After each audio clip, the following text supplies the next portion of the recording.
I am truly honored to be here, and as I said, it's just an absolute honor and a pleasure to see all of you that took the time to come out and just allow me to share some thoughts with you, and then to hear some of the things that are on your mind and your concerns, because I really believe that one of the critical things that we really have to establish in the United States of America is a sense of people that go and they are representatives of you. They are the people that go and understand your voice and your concerns, and not the voice and the concerns of their own self-interest or the special interest.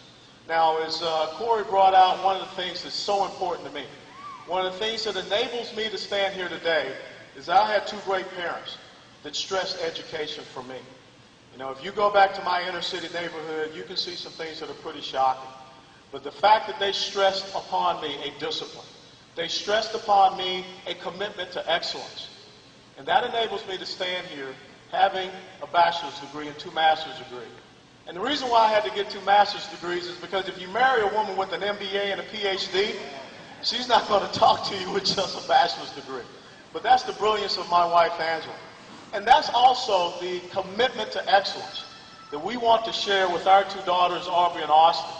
You know, Aubrey is about to be a senior in high school, and she's starting to think about where she's going on to college. And Austin is going into the 8th grade, and the next thing you know, she's going to be in high school, which is those very critical and formative years that will determine what your path is for the rest of your life. So with that being said, I think it's so important that we talk about something that is critical to who we are in the United States of America. How do we make sure that we educate our future generations? How do we make sure that we prepare them for the future and the legacy of this great constitutional republic? Because one of the things that I am so proud about my grandparents and my parents, they prepared me and enabled me to have better than what they had. And if you understand two parents that were brought up in the deep south of Georgia, it is an absolute miracle. It is an absolute testimony to their vision and their belief that enables me to stand here today. And I think that is what we owe to our children and to our grandchildren, so that this great United States of America will continue on for another 235 years. Now, one of the things I want to talk about is this thing called the Department of Education. You see, back in 1979, we had what was called the Health, Education, and Welfare. But then, in that year, we separated it out, and we created the Health, Human Health Services, and then the Department of Education. We made it its own cabinet position. And what is interesting enough is when you go back and you look at the 1980 status of the Department of Education, it had 450 employees. And it had a budget in 2007 dollars of $13.1 billion. Now, 2011 request for the Department of Education is now $77.8 billion.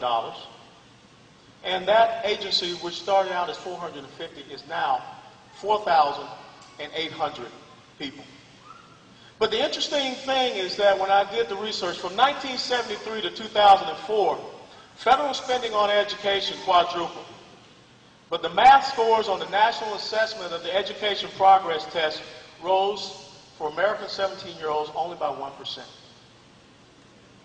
And in reading, it stayed flatlined. Here in the state of Florida, in Palm Beach, 2007, these are the latest figures, we spent per child $12,695. And that ranks Palm Beach as 11th out of the 67 counties in the state of Florida for expenditure per student. In Broward County, $11,166, 20th out of 67. But in the Miami Herald today, in the editorial section, this was the title: Florida earns an F for accountability. Because FCAT scores for the 4th, 5th, and 9th grades. And in Broward County, it will show a 78% of elementary schools in Broward had a decline. That's the status of what's happening in the United States of America with our education system. We are not preparing our young people to get out and be competitive. We're not preparing them to be effective members of this society. What I saw in my year at Deerfield Beach High School was absolutely appalling. Because what I saw was we were not teaching our kids the effective skills to be competitive in this world. What we were doing, we were teaching a test. And as a history teacher and a government teacher, there were times when I was told, those students need to leave your class and go out and prepare for the FCAT. We have to understand that every single thing that we are trying to train our children with, all of these skills, all of these pieces of education are critical.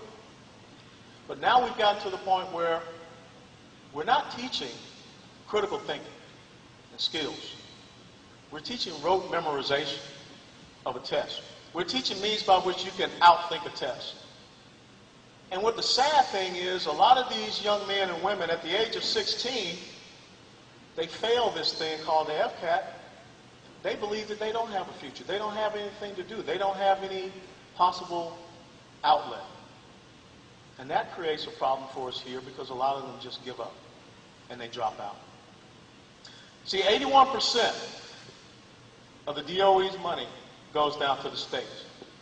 But what is interesting was that I did the research and found that Title I monies, the monies that are supposed to go to those most underprivileged school districts and counties, it's not prioritized. You know, one of the richest counties in the United States of America, Fairfax County, Virginia, was receiving those Title I funds.